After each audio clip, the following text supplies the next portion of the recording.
it looks so beautiful. Like, look at all those colors. You know, they do say that cooking is more for just the stomach. It is also for the eyes. So if you're looking for a really nice, pretty pasta salad, this is it. I hope it tastes as good as it looks.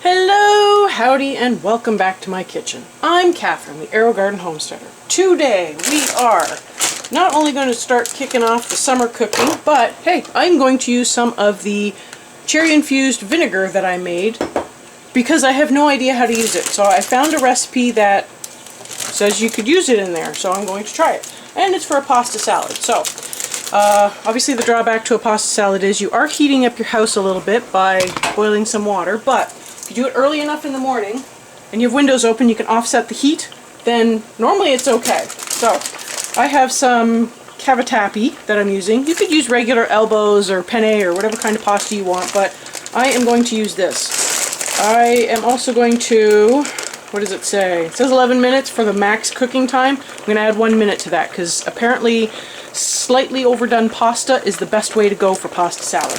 So let's get some crappy salt. If you got some nasty table salt, you might as well use it to salt your water, because then you're not using your good salt. And you want it to be almost like, you should be able to taste the salt in there. So, I don't normally salt my water, but we're doing it. We're going for it. Okay, so I'm going to set my timer for 12 minutes, and that means I have 12 minutes to cut everything up and make the sauce. Okay, I'm also going to turn that down because if I don't, it will boil over. We don't need that today. Okay, I should probably get a bowl to put all this in. Okay, I got the big bowl. This is the biggest bowl I have. Short of pulling out a pot.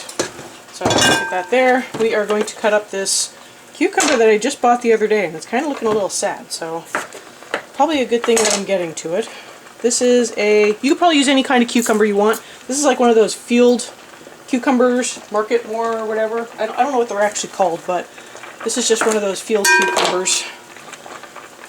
But I'm going to peel it, de-seed it, and chop it up. I also have a red onion. I harvested some peppers from my pepper that is still going in the Aerogarden, still producing. I did leave the one pepper that is really yellow. Actually, it's orange. I don't know why I keep thinking they're yellow, but that's really orange because I want that one to get as ripe as possible.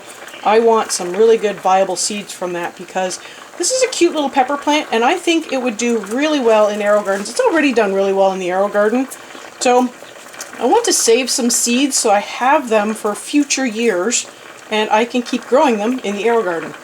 So this particular plant, which I don't know if it's all of them from this variety or if it's just this plant, has remained very small. So it has actually been working out in a harvest, which I wouldn't normally say for a pepper plant, but it's been working out in the harvest. The only issue is, I don't know if you've seen any of the update videos I've been running, it kind of leans to one side. So there's no trellis system for the harvest unless you 3D print your own, which I haven't gotten to because I don't know how well they work. They don't look like they snap in place, they just kind of rest on the edge. So if something leans up against it, I don't know how well it would handle the weight. So I haven't done that yet. But I got some peppers. It does call for, I'll have the recipe listed below. It does call for some stuff that I either didn't have or don't like. I'm not a fan of olives. I am not a fan of feta, so we are just not putting those in because if I don't eat it, it doesn't get eaten. So we're not putting it in. But you know what? It's your salad. You make it how you like it. I did go and get a red onion for this. I don't normally keep red onions in the house, but I went and got one just for this. I think they are a little milder. They have a slightly different flavor than the yellow onions, so it's whatever you like. But I did hear, and I don't know how well this works, but if you rinse your onions, you can get rid of some of that acrid. You saw the sharpness of the onion. It's not acrid, but it's just sharp. Okay, you know what? I have a big knife. I should be using a big knife. Let's use the right size knife for the right purpose. And the birds are going insane.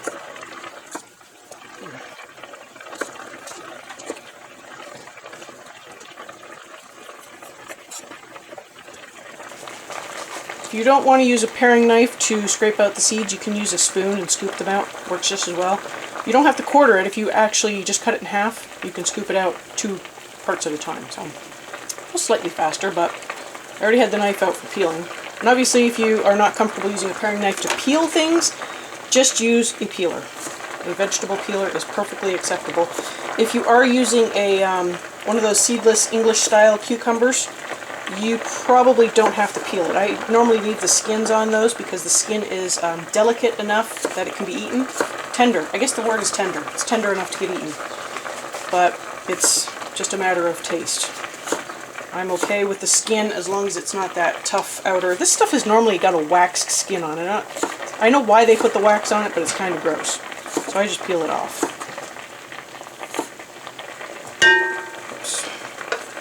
Okay, that's that. Let's get this diced up. Now we want a somewhat fine dice on this, which I probably should have left the end on. There we go.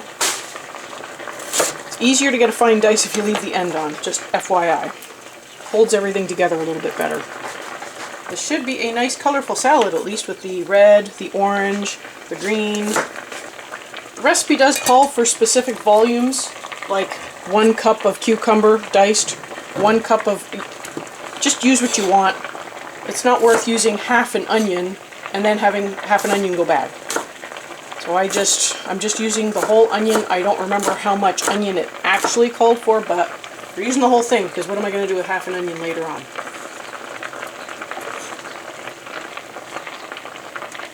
Now obviously if you don't like onion, you might not want to use even the half onion, but that's a different story. You could, if you're not a huge fan of onion, grate. Probably should have gotten my little chopper out. It would have made faster work of this, but I didn't think it would take this long. I guess it takes as long as it takes. There we go. We're just waiting for the pasta. But in the meantime, I have chickpeas that I can drain and rinse. Definitely keep your aquafaba if you have a good use for it. I don't really have a good use for it right now, so I will probably just get rid of this one. But it is a good egg replacement if you are like vegetarian or vegan. You can use it to make a meringue. Okay, you rinse those. Get these rinsed. I'm gonna get them dumped in there, and then my pasta will probably be ready. Okay, rinsed. I'm going to actually drain them. I don't know if the instructions say to do that, but oops, one down. But it will prevent the salad from getting too soggy. And there's my pasta. So I will get that drained, rinsed. I'm going to rinse it with cold water to try to slow the cooking process down at the end. Okay, they are drained, rinsed. I'm letting them drip dry a little bit so that they won't be very wet going into the salad either. So I think these are probably good enough. They probably don't need to be super dry. It's mostly just to prevent the salad from getting soggy. There's a lot of watery things in here already. That's that. Quick cleanup. And we got to figure out what's next. It's probably mixing up the vinaigrette. Oh, actually, I could probably chop in some fresh basil. I don't have fresh parsley, but I do have some that I freeze-dried, so I'm just going to use that in its place. Not a huge fan of parsley, so I'll just be putting a little bit in. It does call for feta, crumbled. I don't have feta. I'm not a fan of feta. This is also a vegan recipe, so it calls for vegan feta. Okay, vinaigrette time. Maybe basil time as well.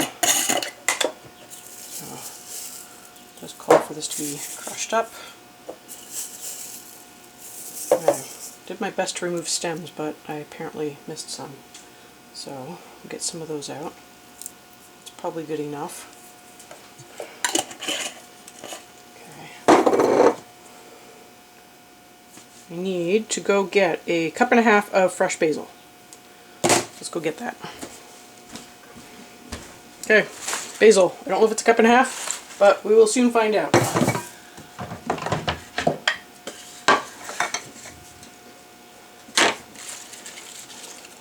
Let's remove the stems.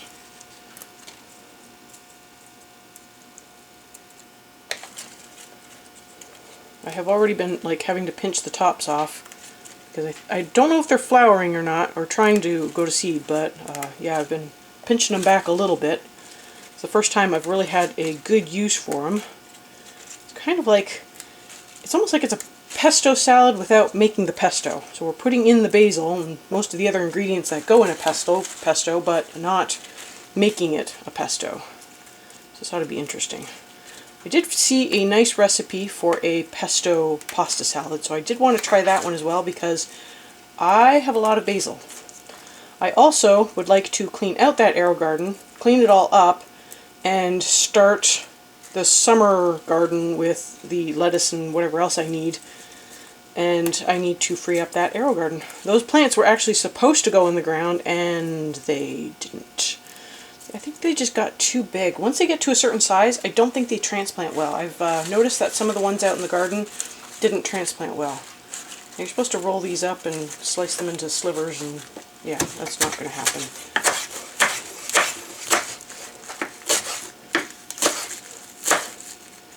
The least we can do is try to run the knife through it instead of just mangling it. And let me see what we can do this way.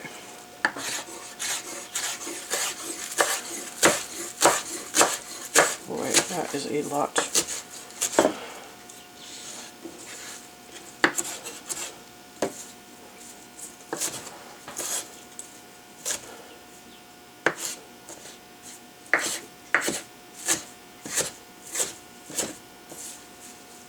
Okay, well, I'm not used to cutting up herbs, at least not basil, so hopefully I got it all. I'm just going to say that's a cup. I don't think it's the cup and a half it called for, but we're going with it. I'm not going out to pick more. See, that's a big piece. I think I slightly mangled them.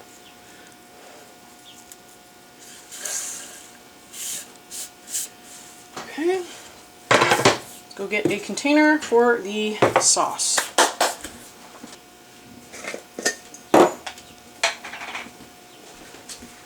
Okay, hopefully this is big enough, but I know my immersion blender fits in it, so we're going with it. I guess you could pull out a blender as well if you don't have an immersion blender, but I have a really tiny blender and it leaks. So let's get this going. I need 1/3 of a cup of the vinegar. If you don't have cherry infused vinegar, it does say you can use red wine vinegar. But I have it, I want to use it. Oh yeah, you can really smell the cherry in that.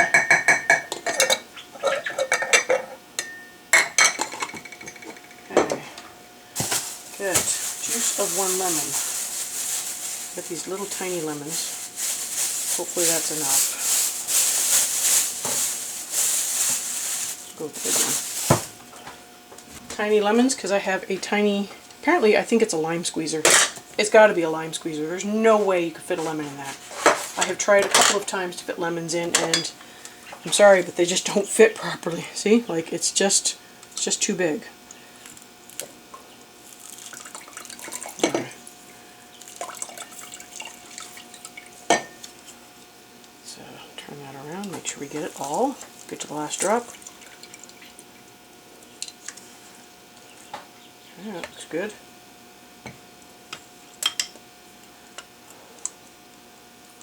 I need a new lemon squeezer. I saw one on clearance and I should have bought it. It was a nice big one, like all metal. It seemed kind of expensive, so I realized that was probably a decent price actually. Next time I see one on clearance, I'm probably just going to get it. Okay, I think I have gotten everything I can out of that, and I somehow managed to get its pit in there. Okay, let's get the pit out. There we go. Okay. What is next? I have never followed this recipe before. Oh, got that. Oregano. 1/2 teaspoon. Oh, that's big oregano. I hope that actually is oregano. It says it's oregano. Okay, so.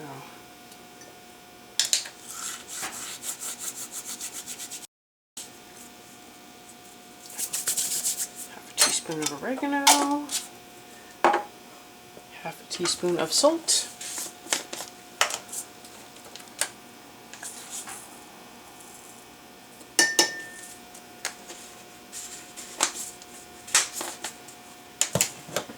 teaspoon of nutritional yeast. I have no idea what you can substitute for this. I happen to have it, so I'm putting it in.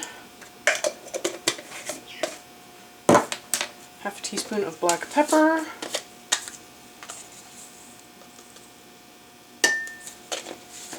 Okay, it calls for a tablespoon of Dijon. I don't think this is a whole tablespoon, so I got some yellow mustard, but we're making do with what we have. I do actually have yellow mustard in a squeezy bottle. Yeah, I think that was just a tablespoon, if even. But I have these packets that we got from Fire Lunch like forever ago, so I think it's just time to use them up so they are no longer taking up space. And I think these are just a teaspoon each, so I'm going to put 3 of these in. Could take a little while. I believe the mustard is the emulsifier. So hopefully it will keep this all in solution and it won't like separate and you don't end up with like an oily mess at the bottom of your pasta salad.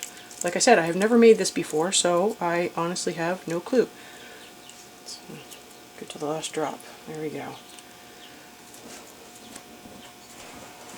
And I believe the final ingredient is 1/3 of a cup of olive oil. So let's get some olive oil in there. Doesn't say, oh wait, does it say to stream it in? Combine all ingredients to a bowl and toss. Oh wait, combine ingredients, whisk or shake until dressing is formed. Okay, well I guess it's just a throw it all together and make it work. Get this.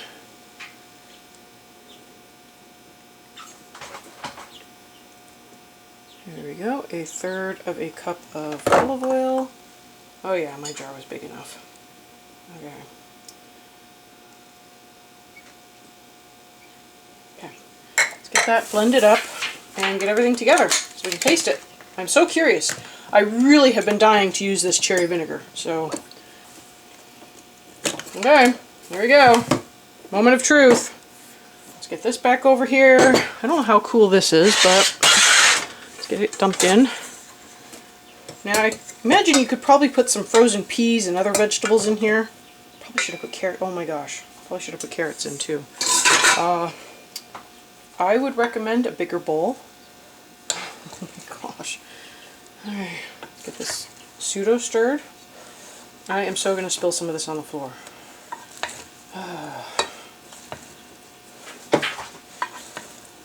Okay, well, if you make it, you're probably going to be eating a lot of pasta salad for the next while. Ooh, you know what?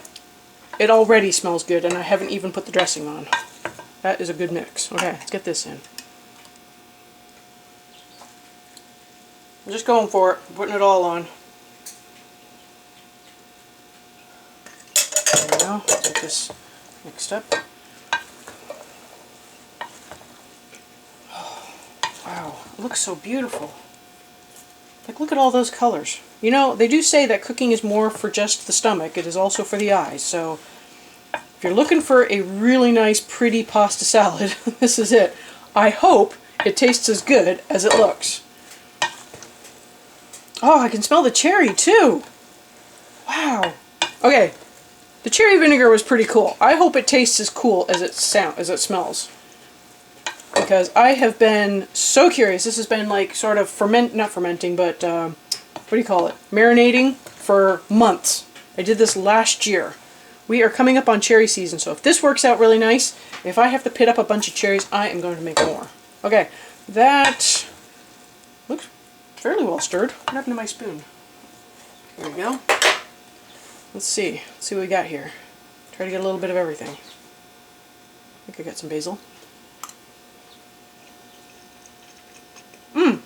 That's really good. You can't really taste the cherry though. But there's something different about it. It's not, yeah, I don't know. Maybe you can taste the cherry and it's really subtle. Wow. I do think it needs more salt. I guess I should probably use the shaker so I don't put too much in.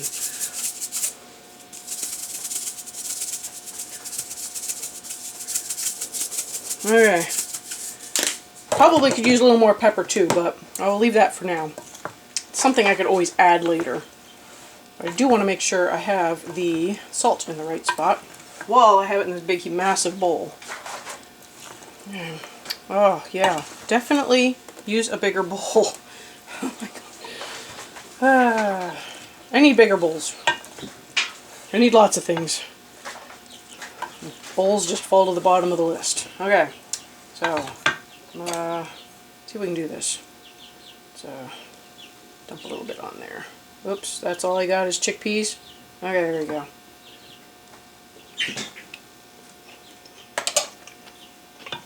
That's much better. Definitely add more salt if you think it needs it. Don't just feel like you have to follow the recipe. That's really good. I can see that being really good with tuna, if you like tuna. Not a huge fan of it, but I could see this being really good with it. What else would this be good with? Probably be good with chicken as well. I could see putting in some egg if you wanted to like hard boil an egg and dice it up, but I don't know if it would work quite as well. Yeah, if you don't have chickpeas and you want to just put in a different type of protein, yeah, go for it. That's really good. Okay, well, this has been some summer cooking because once the summer heat hits, I don't want to heat up the house as much. So this will last me for quite a while. I don't have to worry about heating up the house. I hope you give this recipe a try. This is a really good recipe, whether you have the cherry vinegar or not. Just use a red wine vinegar and let me know how you like it. And just for the record, in case you were curious, you might want to soak your onions just to get rid of some of the flavor. I did find that the onions were rather on the potent side. I would definitely do that in future for this, or I would scale back and use something that's like a spring onion, green onion, bunching onion that has a milder flavor. The onion works well in this salad, but does tend to leave a bit of an onion aftertaste in your mouth that lingers for a lot longer than I expect. So just a word of warning for that, if you're sort of sensitive to onions. This is my outdoor setup for cooking or baking. So I just have this turkey roaster here, and I just set it to whatever temperature. I put my casserole in there covered with foil for the first 45 minutes to an hour. This does cook a little bit, not quite as hot as the oven, so sometimes it takes just a little bit longer. But yeah, and then I'll just take it off. I'll give it a chance to get a little bit brown and bubbly on top, and there we go. I don't have to heat up the house. I keep it on a cookie sheet just to protect the plastic table. And as you can see, the cookie sheet is inverted to give myself a little bit of an air gap. So just a little buffer between the hot appliance and the plastic table. So this is the setup. It is the next day. I wanted to show you that there is a little bit of sauce that accumulates at the bottom of the container, but if I just shake it up, it kind of mixes it all back in, or I can just stir it in. So I will show you how it plates up the next day. So this is all the next day. I can see that some of the basil has discolored a little bit, but that's fine. So the next day, it still plates up nicely. The noodles are still the same tenderness that they were when they came out of the pot. I don't feel like this needed anything, but I did decide to add in a stick of string cheese just because I wanted a little extra protein. So it does save well. So I hope you found this video useful. Thank you for joining me today. I'll have some videos up at the end that you can catch up on other things, and I will see you next time on the Aerogarden Homestead.